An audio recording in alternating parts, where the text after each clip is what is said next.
La carta a los Corintios, las dos cartas a los Corintios del apóstol Pablo son de las cartas seguramente con más problemas para tratar. El apóstol Pablo escribe la carta a los Corintios, se las manda en un momento muy duro de su vida personal, porque había cosas muy dramáticas, muy raras a lo que es el concepto del cristianismo hoy.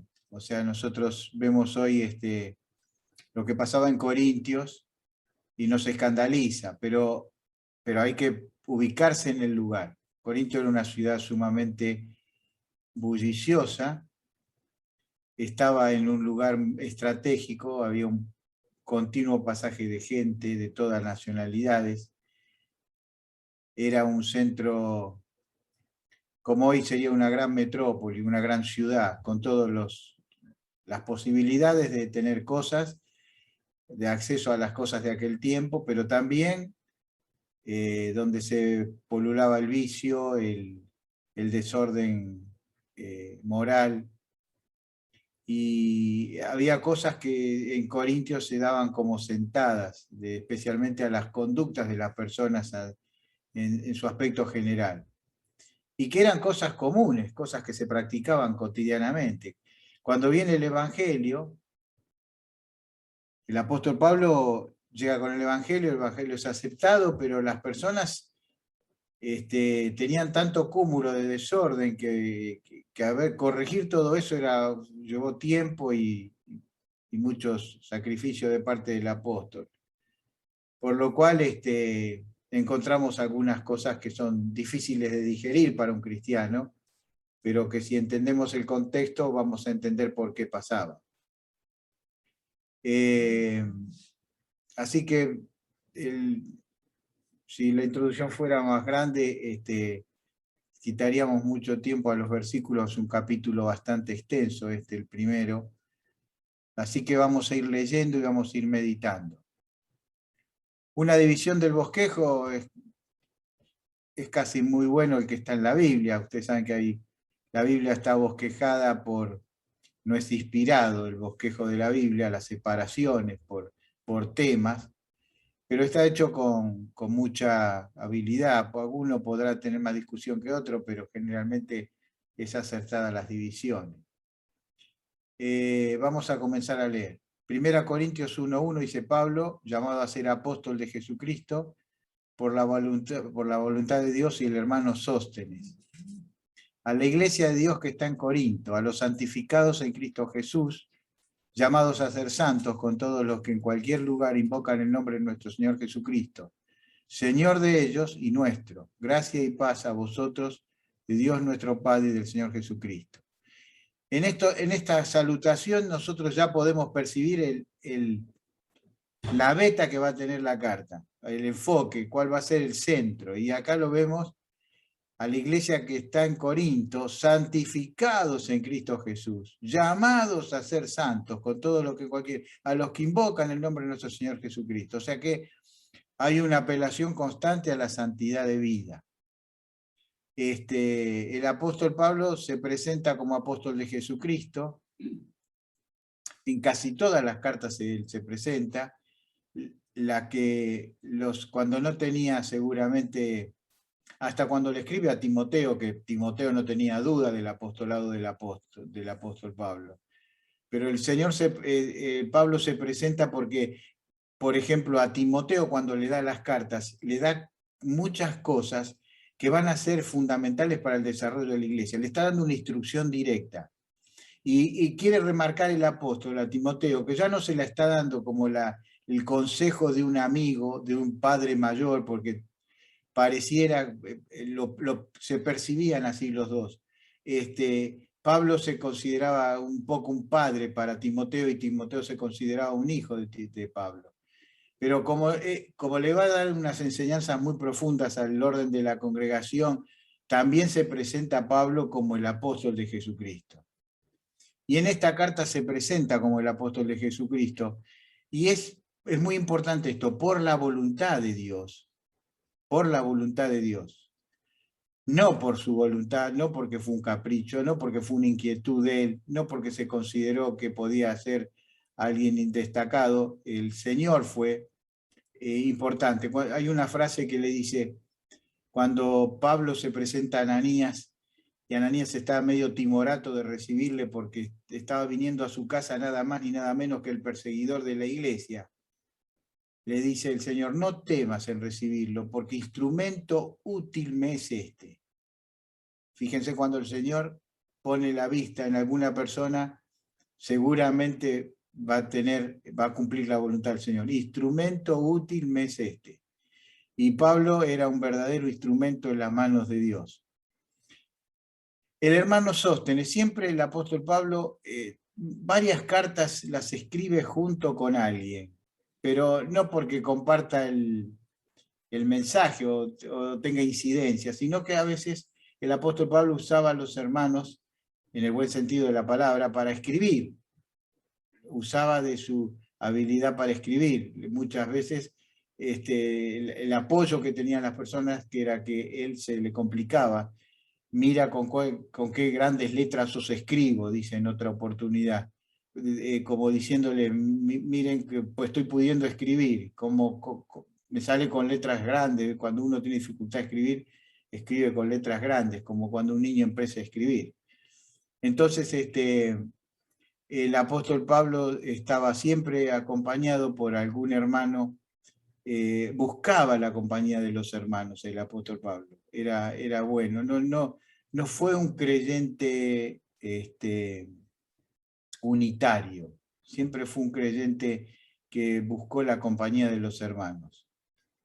Aunque muchas veces él terminaba fortaleciéndolos en vez de recibir fortaleza. Y más de una vez él dice, me han dejado solo, pero bueno, son cosas que pasan. Pero la voluntad del apóstol era siempre estar acompañado de algún hermano. Dice, gracias doy a mi Dios siempre por vosotros, por la gracia de Dios que os fue dada en Cristo Jesús. Porque en todas las cosas fuisteis enriquecidos en él, en toda palabra y en toda ciencia. Así como el testimonio acerca de Cristo ha sido confirmado en vosotros, de tal manera que nada os falta en ningún don, esperando la manifestación de nuestro Señor Jesucristo, el cual también os confirmará hasta el fin para que seáis irreprensibles en el día de nuestro Señor Jesucristo, y fiel es Dios, por el cual fuisteis llamados a la comunión con su Hijo Jesucristo, nuestro Señor. Es notable que el apóstol Pablo no haya carta que no diga que agradecía, que oraba, que estaba presente los hermanos en sus oraciones, en sus pensamientos. Y acá el apóstol Pablo dice, doy gracias a mi Dios siempre por vosotros.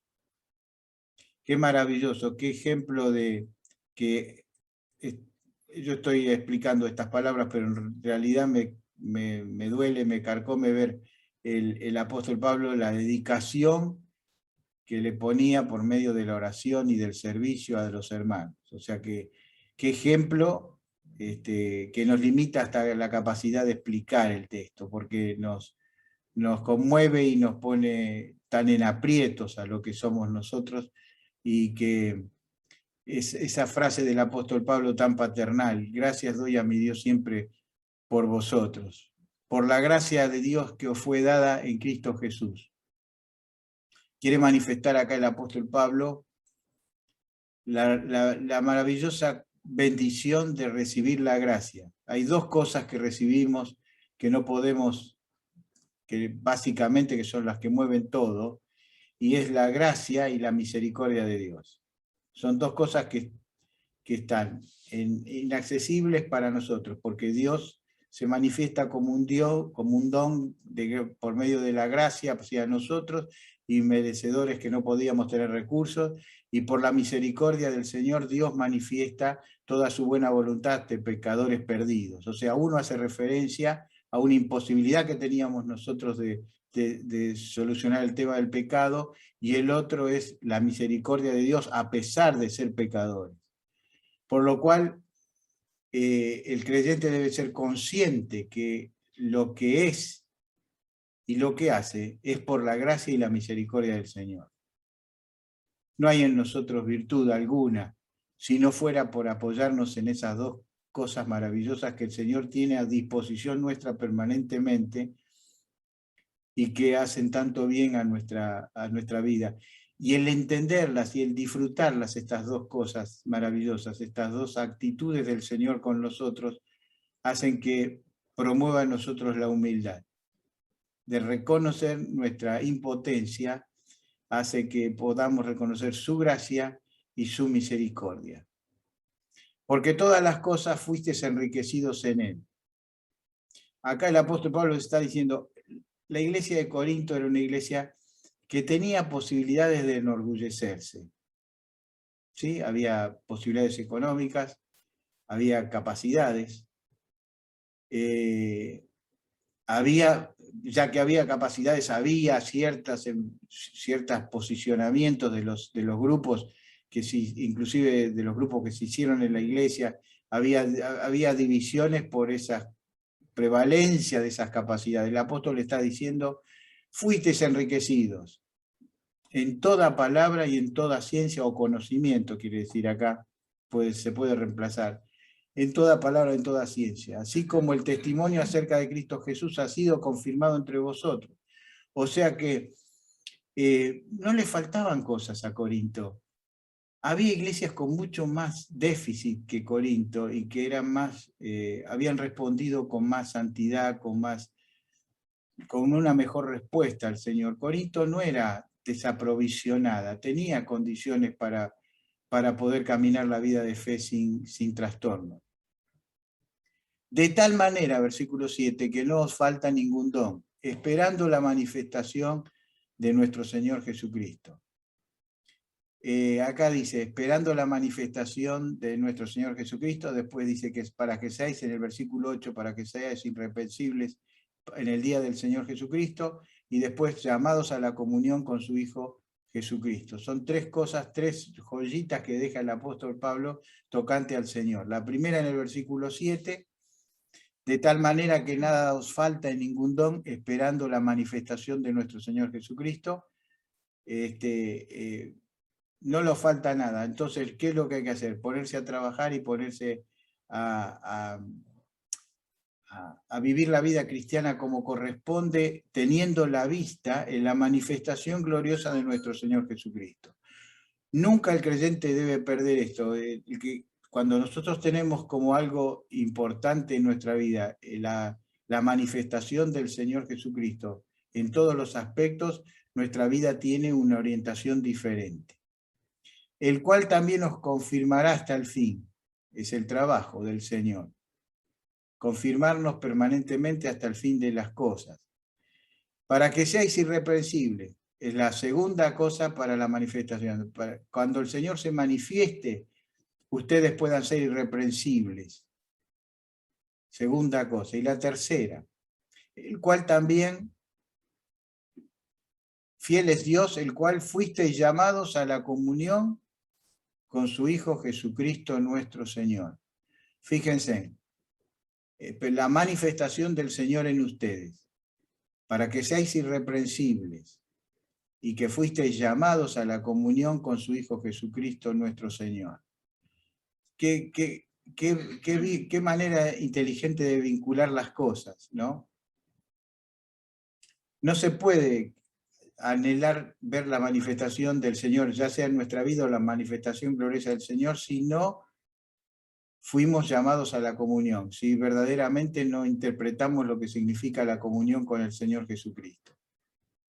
Y eso lleva una vida de ser irreprensibles, de honrar al Señor. Versículo 10.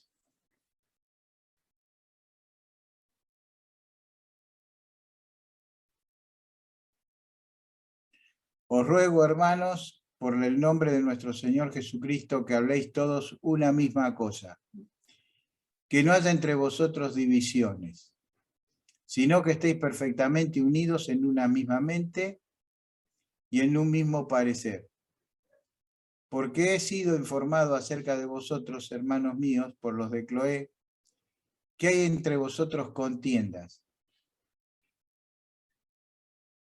Quiero decir que cada uno de vosotros dice, yo soy de Pablo, yo soy de Apolos, yo soy de Cefas y yo soy de Cristo. ¿Acaso está dividido Cristo? ¿Fue crucificado Pablo por vosotros? ¿O fuiste bautizados en el nombre de Pablo? Doy gracias a Dios que ninguno de vosotros sea bautizado sino a Crispo y a Gallo, para que ninguno diga que fuiste bautizados en mi nombre. También bauticé a la familia de Estéfanas. De los demás, no sé si he bautizado a algún otro. Pues no me envió Cristo a bautizar, sino a predicar el Evangelio, no con sabiduría de palabras, para que no se haga vana la cruz de Cristo. Bueno, había varios problemas en Corinto, pero uno de ellos era las divisiones. Las divisiones siempre tienen algún factor aglutinante.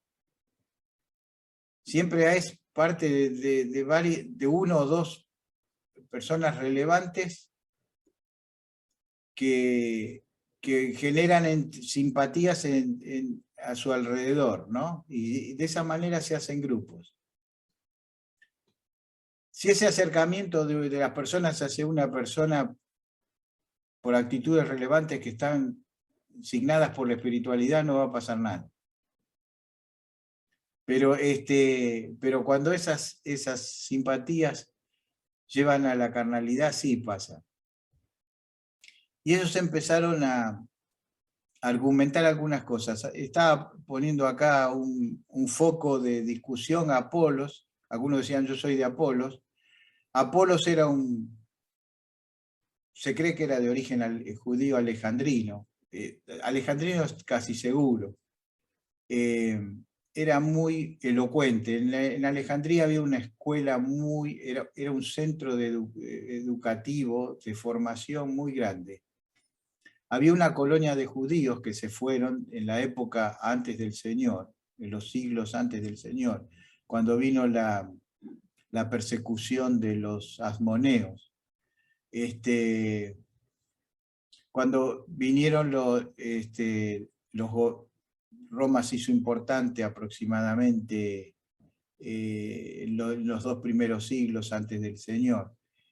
Y los reyes que gobernaron en esa situación, estamos, para que se ubiquen, es el tiempo de los macabeos, que fueron los que defendieron, eran judíos arraigados a las costumbres, como podría ser un fariseo, que se rebelaron en torno de estos reyes que se mostraban al pueblo como del pueblo, como de la casta o de la descendencia judaica o israelita, y ellos se presentaban, pero en realidad no lo eran. Era un artilugio usado por los romanos para que ante un pueblo difícil de gobernar, ponían una mascarilla, un representante lo más cercano a los judíos, para que no tuvieran problema de gobernabilidad. Entonces, por eso es Herodes. Por eso son toda la casta de los Herodes. Y bueno, cuando fue antes de eso, muchos emigraron y fue una colonia de judíos muy preparados, Alejandría. En Alejandría había una de las bibliotecas más sensacionales que hubo en todos los tiempos en el mundo. Estaba al norte de África con un clima muy, muy propicio, muy agradable, siempre caluroso, siempre una temperatura agradable en casi todas partes del año, un clima seco, y ahí se hizo un centro de cultura. Y Apolos fue preparado allí. Apolos tenía una gran elocuencia, estaba hecho al formato de los grandes eruditos griegos, por lo cual cuando predicaba se conmovía a toda la gente. O sea, él tenía buenas intenciones, pero le faltaba enseñanza, le faltaba doctrina, por eso en otra oportunidad Priscila y Aquila lo tienen que llamar aparte y le tienen que explicar varias cosas, porque no las estaba diciendo como se había enseñado el apóstol Pablo. Entonces había un grupo en Corinto que se aglutinó a la figura atractiva, muy elocuente, seguramente buena presencia, buena dicción, de Apolos. Seguramente predicaba mejor que Pablo, en el aspecto de la elocuencia, en el aspecto de la oratoria. Y se empezaron a formar grupos que los mismos integrantes no tenían mucho deseo de formar, pero que se formaban, porque yo no creo que ni Cefas, ni Pablo, ni Apolos tuvieran deseos de que la iglesia se dividiera en grupos, apoyándolos como si fueran fracciones que tenían que disputar un poder que estaba en manos del Señor. En la iglesia no se discute poder, y cuando se discute poder viene la desgracia de la iglesia. Y ahí se pretendía discutir. Y el apóstol Pablo dice, ¿acaso está dividido Cristo? ¿Fue crucificado Pablo por vosotros o fuisteis bautizados en el nombre de Pablo? Había unos que decían yo soy de Cristo, pero ese decir yo soy de Cristo era un orgullo también particular, porque si ustedes no son de Cristo, yo soy de Cristo. Nosotros seguimos a Cristo, como hay algunos creyentes que a veces dicen nosotros tenemos la verdadera doctrina y la verdadera enseñanza y somos los que somos garantía de la enseñanza de Cristo. La verdad que hay que serlo, pero hay que serlo con humildad, hay que aspirar a tener la doctrina de Cristo, pero que no sea un emblema de orgullo. Como puede ser un orgullo, yo voy a dar la vida por Cristo. Si el Señor te lo pide, sí. Ahora, dar la vida por Cristo para decir, yo di la vida por Cristo, pasaba en el tiempo los hugonotes. El Señor varias veces pidió a los creyentes que pagaran su fidelidad con su vida, pero no es porque yo dé la vida, que sea un condicionamiento, tengo que dar la vida para ser un creyente fiel. Puede ser una actitud de orgullo. Y acá se habían formado sectores, y entonces Pablo le dice, Cristo no está dividido. ¿Por qué hacen facciones? Facciones a nombre mío, de Pablo. ¿Por qué? ¿Yo morí por ustedes? ¿Acaso? ¿Yo entregué la vida por ustedes? ¿Acaso son bautizados en mi nombre? Para muestra, el apóstol Pablo les hace recordar a las personas que bautizó él. Y creo que con una mano le alcanzaba. Cristo no me mandó bautizar, dice el apóstol Pablo. Y dice, se acordaba de Crispo, de Gallo y de la familia de Estéfanas.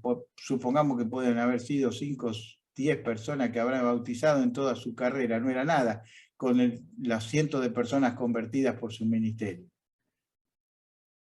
Entonces el apóstol Pablo, yo creo que a propósito no bautizaba, para que los creyentes le dijeran, a mí me bautizó Pablo. A mí me bautizó Pablo. Entonces no quería bautizar, quería que los creyentes lo bautizara cualquier hermano, fiel al Señor, un anciano, o no, o puede ser otro hermano. Así que es importante esto, hermanos. Mire, pasó muchas veces en la historia de Corinto. Las divisiones que se han formado en la congregación es lo que más ataca. El diablo siempre está tratando de que se formen facciones en la congregación. Siempre va a querer que haya asperezas en el grupo de femenino, en el grupo de adolescentes, en el grupo de jóvenes, en el grupo de ancianos. Siempre va a querer que haya discrepancia, que se lleven mal. Esa es una actitud satánica, siempre va a querer, siempre va a buscar eso, va a buscar nuestras debilidades, nuestras flaquezas, para que se formen grupos. Miren, la obra del Señor se ha dividido muchas veces más por las discrepancias de los integrantes que por las doctrinas. Hay iglesias que se han dividido no porque interpreten la doctrina más, porque se interprete mal la doctrina, se interpretó mal el tema de lo que son los orgullos y las divisiones y los personalismos. Acá el apóstol le está diciendo bien claramente. 1 Corintios 1:18.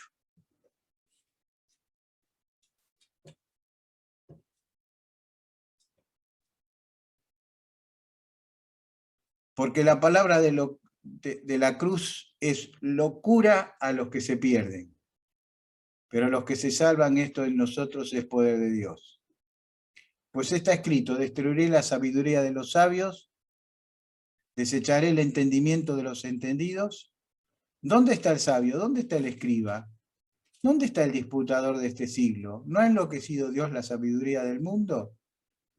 Pues ya que en la sabiduría de Dios el mundo no conoció a Dios mediante la sabiduría, agradó a Dios salvar a los creyentes por la locura de la predicación. Porque los judíos piden señales y los griegos buscan sabiduría. Pero nosotros predicamos a Cristo crucificado, para los judíos ciertamente tropezadero y para los gentiles locura.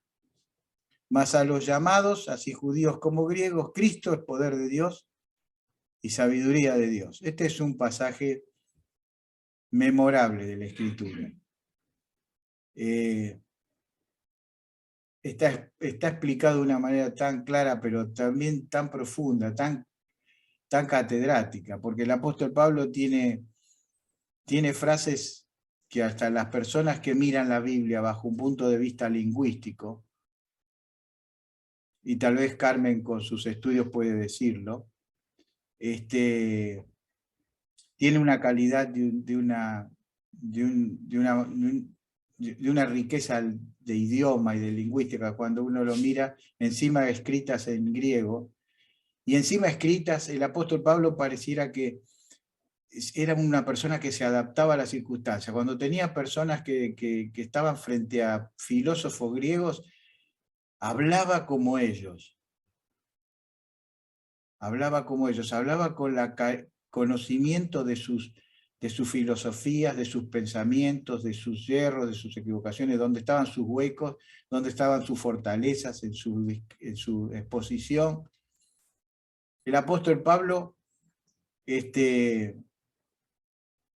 era una persona que, y acá les dice a los corintios que había un poco de esto, porque las actitudes de los corintios eran un poco, se creían superados. Entonces dice, ¿dónde está el sabio?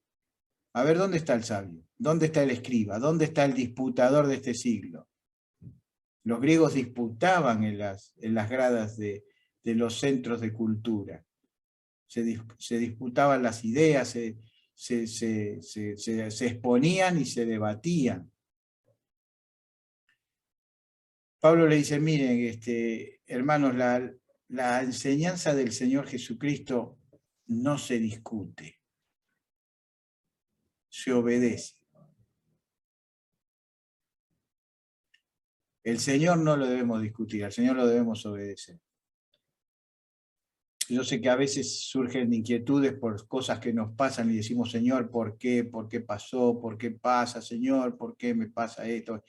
Bueno, son cosas que en sí no están relacionadas con la doctrina ni la enseñanza, están relacionadas con la experiencia de vida, y el Señor es paciente y admite que nosotros nos preguntemos y nos hagamos por qué muchas veces. Él sabe nuestra condición y Él es muy misericordioso. Él no se enoja ante el primer enojo nuestro, ante las cosas que nos pasan. Si no, dice hace tiempo, dice el escritor en la antigüedad, estaríamos consumidos. Pero sí, el Señor no admite mucho que nosotros discutamos lo que Él quiere, el propósito que Él quiere para nosotros, el diseño que quiere para nosotros, lo que pretende como creyentes. En lo que encontramos en las enseñanzas de la Biblia, en la doctrina cristiana. Dice, pues ya que en la sabiduría de Dios el mundo no conoció a Dios mediante la sabiduría, agradó salvar a los creyentes por la locura de la predicación. Hay un texto clave, es el 23, pero nosotros predicamos a Cristo crucificado. Para los judíos ciertamente tropezadero y para los gentiles locura. Acá el apóstol resume de una manera maravillosa, con dos palabras clasifica la orientación de estos dos grupos étnicos, su reacción ante el mensaje de Dios. Para los judíos era un tropezadero. ¿Por qué? Bueno, era un tropezadero porque no encajaba a su manera de ver el Mesías. Ellos tenían en la idea, nosotros cuando iban el camino de Maús, porque nosotros pensamos que este era el que iba a redimir a Israel. ¿Acaso no lo vino a redimir? Lo vino a redimir. Pero ellos pensaban redimir. ¿Por qué? Porque pensaban en el Señor glorioso. Inclusive esperaron hasta último momento que se levantara victorioso de la cruz, conmoviera cielos y tierra, tirara por el suelo a los romanos y libertara al pueblo. Estaban esperando. Yo creo que, una apreciación mía, hasta último momento pensaban que el Señor iba a manifestar como había sanado a tantas personas. El Señor va a hacer algo conmovedor, indiscutible, que va a conmover el mundo entero. No lo hizo el Señor así, como ellos tenían pensado. Inclusive los discípulos, ¿qué pasó? ¿En qué falló todo esto? Nosotros pensamos que el Señor era el Mesías, pero sí era el Mesías, sí lo era. Y había venido a redimir y vino a redimir. Y un día va a venir a reinar, y va a venir a reinar. Para ellos era un tropiezo. Cristo, sus enseñanzas, pero más el desenlace de su vida y de su resurrección, era un tropiezo para su entendimiento, porque estaban encajonados en una manera de interpretar las Escrituras. Para los griegos era locura. Y eso que ellos tenían muchas cosas locas en las que creían. No piensen que todo era muy cerebral. Si ustedes ven la mitología griega, no vemos mucha cordura en muchos casos. Pero ellos también, para ellos el Evangelio era una locura, porque primero no concebían un Dios misericordioso. En la antigüedad el Dios era el Dios sin misericordia, terrorífico, que había que sacrificar cosas para satisfacer sus demandas, que no había que enojarlo, que no había que pelearlo, que no había que ofenderlo, porque si no descargaba en los truenos, en las tormentas, en los volcanes, toda su gran carga de ira contra... Y muchos morían sin saber por qué se había enojado Dios. No le encontraban la vuelta, por qué se había enojado. Para los griegos era una locura. Sí que lo era. Dice, mas para los llamados, así judíos como griegos, Cristo, poder de Dios y sabiduría de Dios. Queridos hermanos, mire, esto es maravilloso. Para unos dejemos que sea tropiezo, para otros dejemos locura, mas para los llamados, así judíos como griegos, a los que se convirtieron, Cristo, poder de Dios y sabiduría de Dios. Dos cosas que la iglesia de Corinto quería que se manifestara, pero por caminos erróneos. El poder de Dios y la sabiduría de Dios. El apóstol le está diciendo, muchachos, así como quieren encarar la obra, no se va a manifestar ni el poder de Dios ni la sabiduría de Dios. Se va a poder manifestar el poder del hombre y la sabiduría del hombre, pero no el poder de Dios y la sabiduría de Dios. Veo que pasó el tiempo y dejamos acá, seguiremos el próximo martes, en la voluntad del Señor.